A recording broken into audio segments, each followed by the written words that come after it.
Hey, welcome back to the Bako Motorsports Hour. We are now into the brought to you by Kern County Raceway Park, this segment. Yep. And of course, as always, we've got Stephen Blakesley here.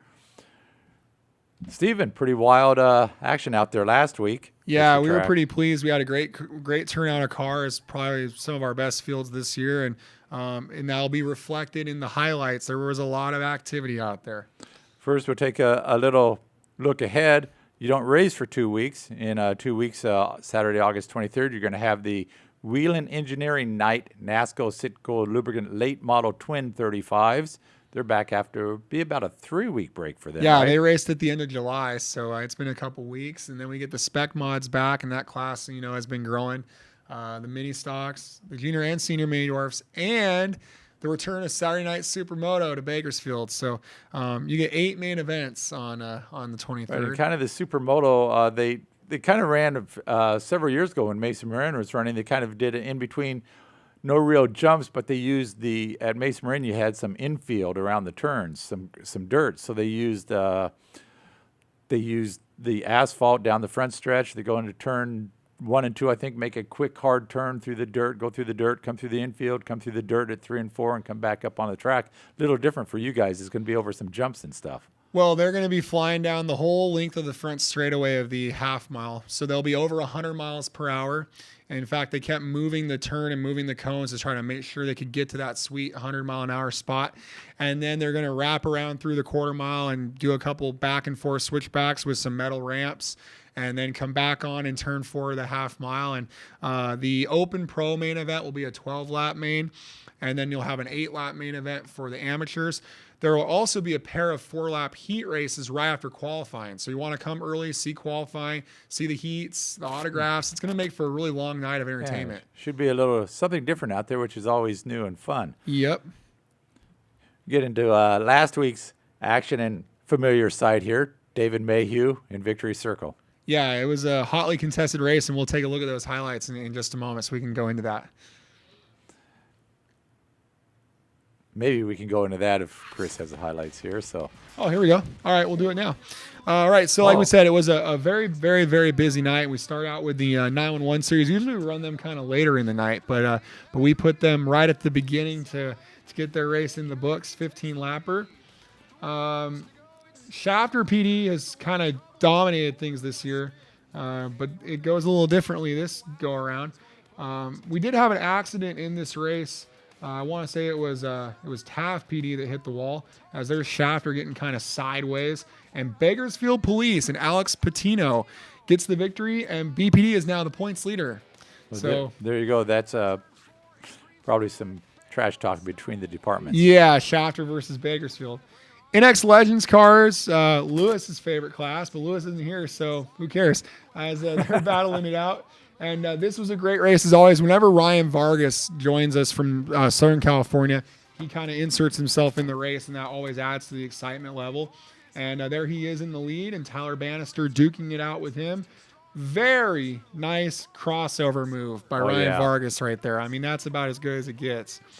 And now, he's running for Western Regional points, right? Yeah, so Vargas is the top driver in the state of California and also is 10th in the country. So now right here, Vargas tries the crossover again, but Bannister says, no, you're not doing this, and blocks the inside. Bannister, I mean, these kids are so remarkable. I mean, you could tell that the 51 sort of knew what Vargas was going to do, and Bannister wins again at KCRP.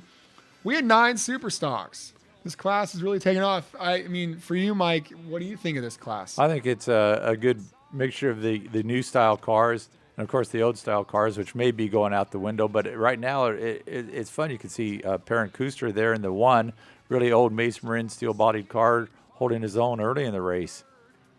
The 7 and Gene 5 kind of marched through the field from the back. Took him some time. He works his way past the points leader, Perrin Kuster, right there, and takes over second. And just slowly but surely was closing down on the 12 with Shane Thompson.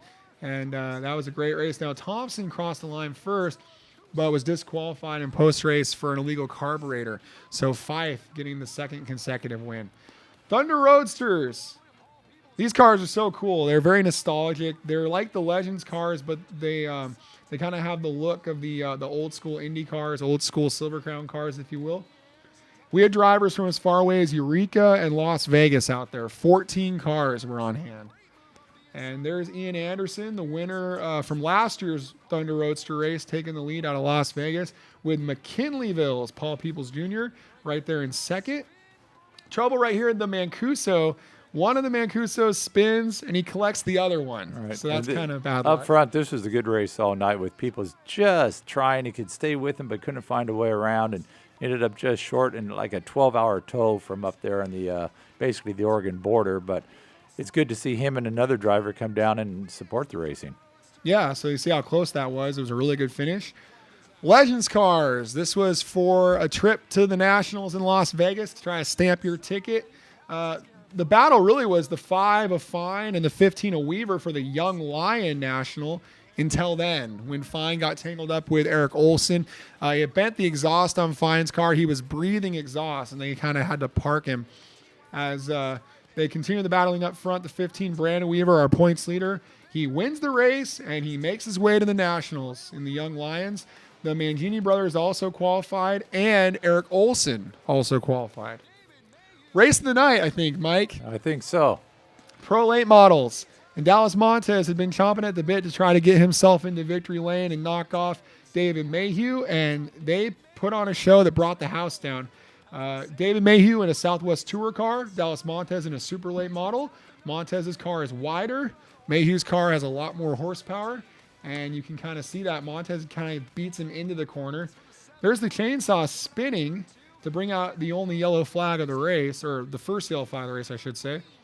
On the restart, Montez would not be denied. He really wanted a piece of David Mayhew, and he gets a little overzealous coming into turn one, and we're going to get a great view of that thanks to our photographer, Vinny Griffith, as they come into turn number one, and they get together, and around goes Montez. Montez goes around, and Mayhew had his hands full, too, there in turn two, completely sideways. Nobody hit the wall.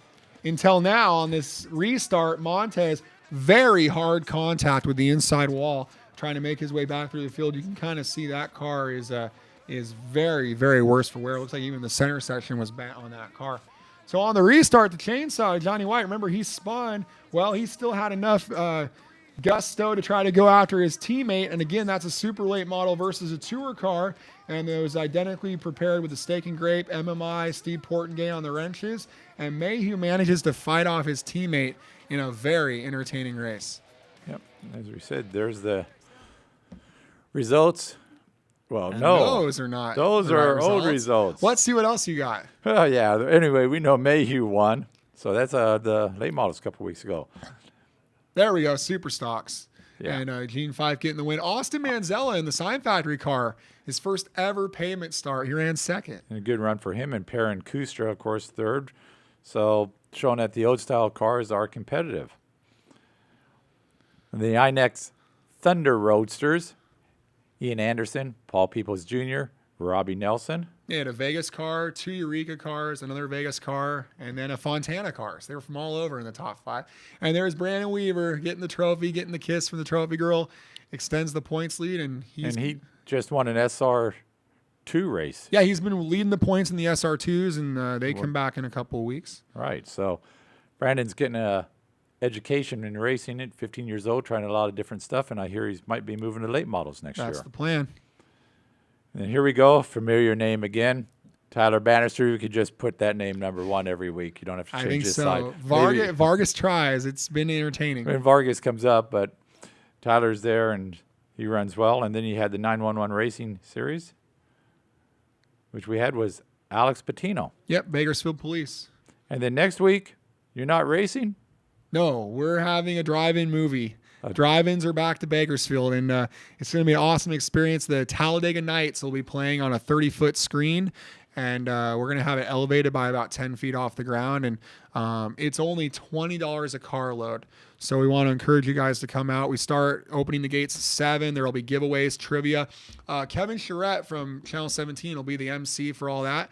and then the movie starts at 8:30. Now, where is the screen exactly set up in the infield? Towards the turn 3 side of things, like right in front of the infield shops, and then we'll park cars filling all the way back to turns 1 and 2. So you'll enter through the tunnel. It'll be a great experience for all the fans. And is there going to be a concession stand open there? Yeah, and we have all sorts of vendors. There'll be kettle corn and the baby cakes, donuts, and ice cream, and all that good stuff. And there's our track owner, Charlie Beard, giving some instructions to the guys as we get that $60,000 projector onto the lift. So, are you looking forward to this? I am. You know, Talladega Nights is a great movie. I think if you're a race fan and you can understand how to kind of make fun of yourself and laugh at yourself, you'll have a ball. It's a great movie. And how can people get tickets to this? They can go to Cinertain.com. Cinertain is our partner on this. They can also just go to KernRaceway.com. We have a link as well. And it's $20 a carload once again. Okay. And as always, you're very active. You can follow what's going on at Kern County Raceway Park on Facebook, where Mr. Blakesley's posting all kinds of stuff all the time. Yeah, myself or our track photographer, Ricky Bassman. We're also on Twitter and Instagram and YouTube, so we're all over. Okay. Well, thanks for coming in, and we want to report on the drive-in movies next week, and we want to make sure that you're in a car and your head's above the seat. There you go. Okay. Thanks for joining us on the Bako Motorsports Hour. We're going to go to break, and we'll come back with our next segment after these words from our fine sponsors.